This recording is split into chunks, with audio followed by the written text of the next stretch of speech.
we will get started with these two panelists. We've got Mr. Michael Royster from Prairie View A&M University in Texas, and he will be speaking on cultural capital deprivation, a broad, subtle form of systemic elimination. I just want to begin with welcome and good morning. Good morning. The other day, I was riding the public transportation bus, not in this borough, but somewhere else. And it was I was sitting across from a young man, maybe looked like he was roughly, maybe barely out of school. And he was boasting about how his gang affiliation and gang activity. And he had somewhat of an influencing impact on some of his peers who were maybe a year or two younger than he was.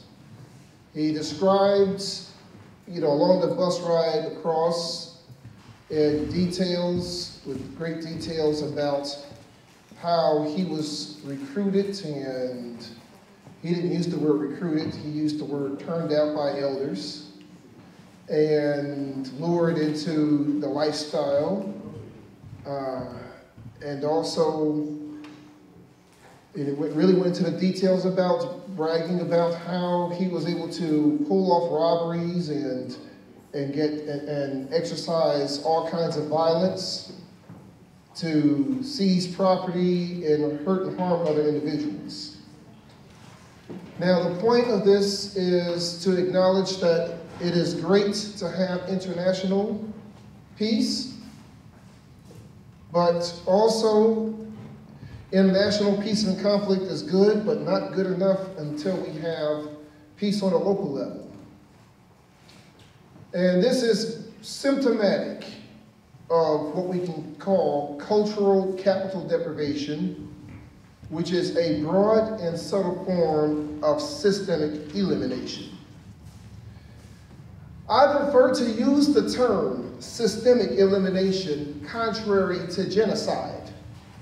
The word genocide should be designated for real genocide victims or those who are close to it or highly affected by what we call real genocide, where significant portions of the population are annihilated.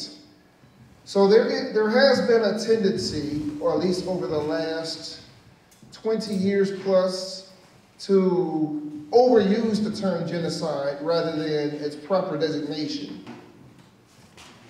And so by systemic elimination, I just want to contrast that from genocide, and that is simply removing populations from being active participants in society. Whether it is mass deportation, or they're not mass deported, but they have to live sort of in fear. Systemic elimination, of course, comes in the form of segregation in all of its many forms. Internal colonialism. Systemic elimination also just shows up in what we call today mass incarceration. Because once one is incarcerated, then they have not been annihilated, but their bodies have been physically removed from being active participants. But then there are many people who are none of the above, but simply lack the access and the ability to solve their own problems. And so therefore they are in positions where they rely on outside individuals and institutions to step in on their behalf, and of course they're reluctant. And so, cultural capital is a topic that has been further developed by many critical race theorists. I want to, in particular, highlight Tarioso. Cultural capital deprivation, for one, has a way of coexisting with negative peace. By negative peace, I'm going to quote unquote, it has historically denoted the absence of war and other forms of wide-scale violence. So although wide-scale direct violence may not occur in many contexts and circumstances, that does not still mean that there is real peace that is in existence. So today, I want to focus the attention on 6 different forms of deprivation.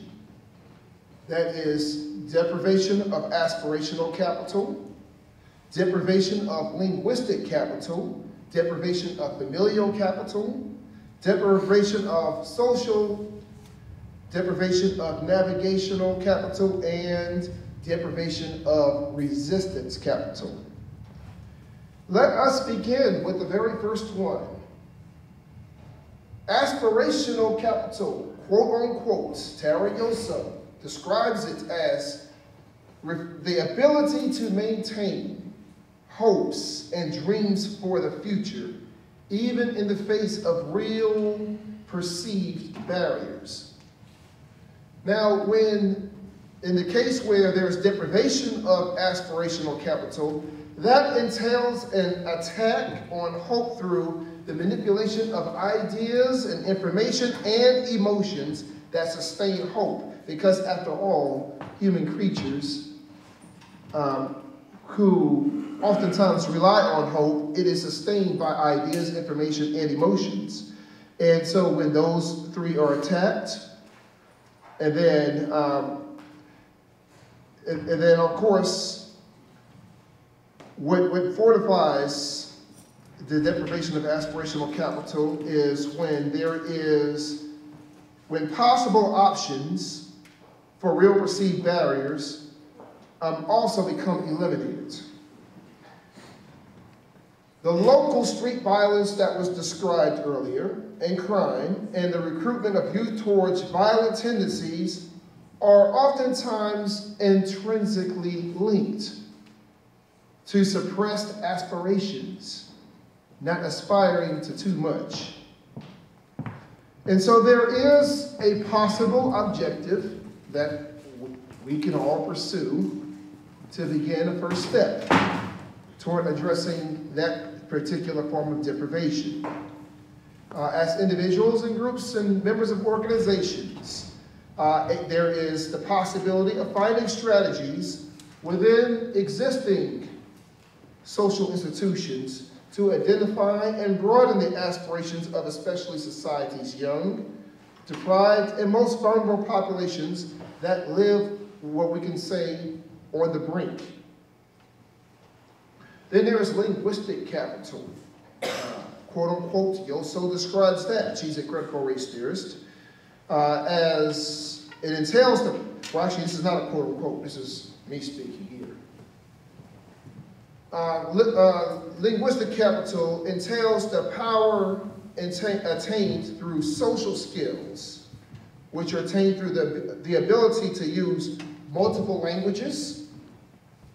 Many of us here are multilingual, or at least partially multilingual, but also multiple styles within the same language, multiple nuances, and the ability to appropriately switch codes.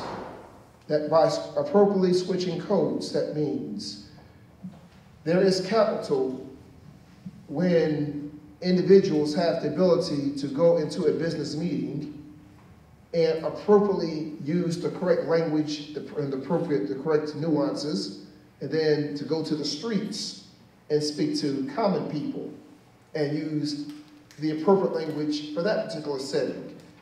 There is capital in being able to go from one setting to the other and know how to switch those codes.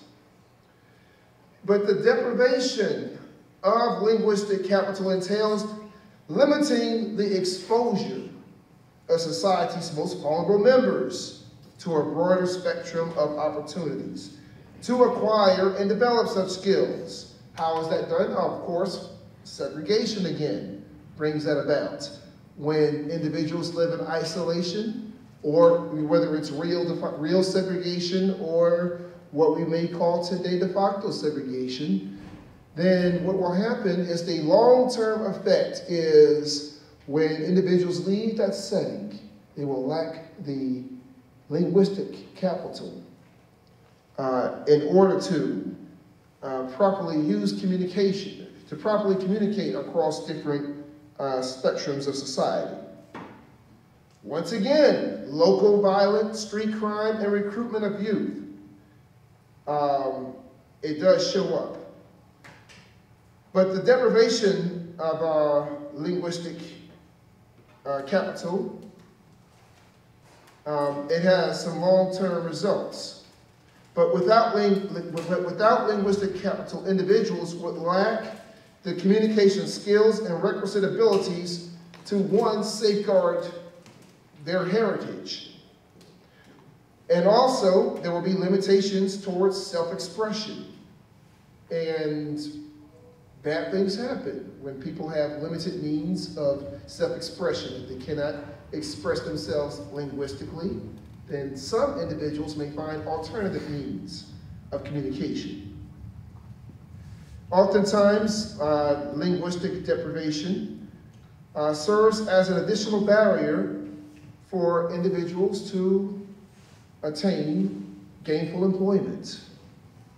So there is another possible objective that we can all begin a first step. Is that would be for individuals to provide opportunities and venues for underrepresented groups to communicate through public speaking, visual and performing arts, and multiple forms of cultural exchange. In other words, in plain talk, that is giving younger people venues and avenues where they can speak outside of their own peer groups, visit other communities, other neighborhoods. This can be done through faith-based organizations, communities, community centers, and so forth. In fact, youth would much rather hear from other youth than to hear from somebody like myself. Then there's number 3, familial capital. Familial capital refers to a sense of belonging to a nurturing community through kinship bonds. It is safe to say right here in the U.S., which is one of the wealthiest nations in the world.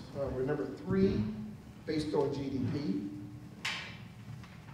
There's only 2 other countries that are ahead of us. Of course, we are the wealthiest if you look at consumption. We are I think we're like 4% of the world's population and consume 40% of the world's resources.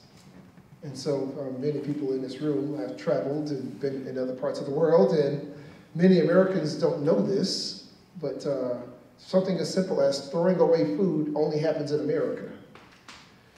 And so, but despite all of the resources that we have here, it is safe to say that a cultural characteristic that is deeply embedded in the fabric of American society is that there are many Americans walking around without that sense of a nurturing community and a lack of a sense of kinship bonds. Now, quote unquote, back to Yoso again, this is a form of cultural wealth that engages a commitment to community well-being and expands the concept of family to include a more broad understanding of kinship. Now, in its absence, one becomes prone to lack the resources to even cope, to a perceived sense of not belonging. In other words, one of the things that strong kinship bonds empowers one to do is, well, it is safe to say it is rough out there. And with strong kinship bonds, that is a resource for coping, if nothing else.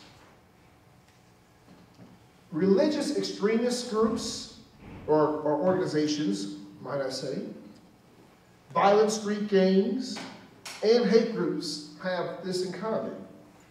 They have historically lured new recruits through appealing to the need, through appealing to individuals' needs for familial capital, or for that sense of a kinship bond. So there is an objective that we can all pursue from wherever our locations may be. Individuals can provide and promote nurturing networks that target those who have been historically and even presently excluded, such that a sense of community becomes established. Through observation,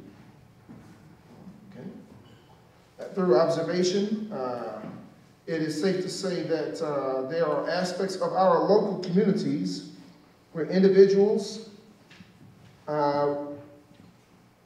reflect social integration, but then also there are individuals that also reflect social isolation. And I want to kind of fast forward now and just go straight to resistance capital because of the time. Now, whenever there is deprivation of any sorts, whether it's domestically or worldwide, then it is safe to say that, or whenever there's injustice, then it is safe to say that resistance becomes almost inevitable.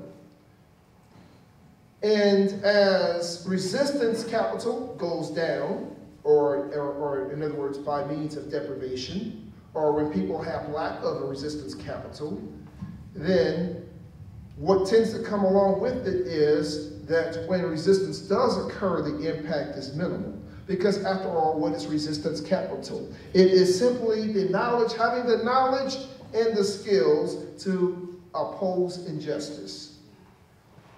And so, as resistance, so in other words, now this is what becomes problematic. When resistance increases or goes one direction, and the impact is minimal. That is symptomatic of a lack of resistance capital. That means there's lots of resistance, but the impact is very little, very few tangible gains or benefits. What does that do? That opens the door for apathy. And then with apathy, when apathy becomes ingrained in the fabric of any kind of group, then that opens the door for terrorist, gangs, hate groups, and extreme activity, because many such groups have reached a stage that they believe that nothing out there works. And so, in their minds, they are willing to die. And so, as individuals in here, there is one final objective that we all can do, at least on the local level, and to some extent on the national level. Our religious leaders, lay leaders, members of the community, parts of NPOs and NGOs. We do have access to our existing institutions. And what I found is very alarming, but even in the US, there are many well-educated individuals who do not know who their local representatives are. They do not know who is on those local school boards, or any of these. I'm just making a point. These are all public officials. With the stroke of a pen, they make decisions. And although all problems cannot necessarily be solved through legislation, whether it's nationwide, but that is a first step. And I will reserve the rest of the time for my co-panelists, so thank you very much.